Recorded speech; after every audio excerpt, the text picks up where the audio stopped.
Handa ka na bang marinig ang mga katotohanang matagal mo nang nararamdaman pero tinatago mo sa sarili mo? 5 truths na masakit pero kailangan mong tanggapin para hindi ka na maloko o magmukhang tanga. Number 1. Walang taong busy. Kapag gusto ka nila, magre-reply sila. Kapag hindi, dahilan lang ang ibibigay. Ibig sabihin lang, hindi ikaw ang priority. Number 2.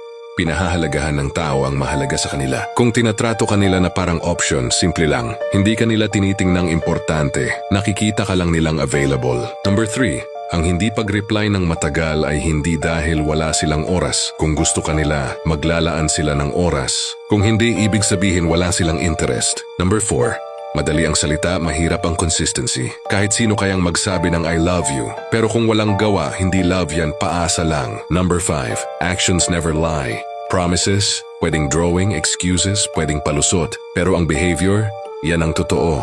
Stop listening to their words. Start watching their actions. At tandaan, kapag tumigil ka ng humabol ng paliwanag, doon ka magsisimulang mamuhay ng mas tahimik.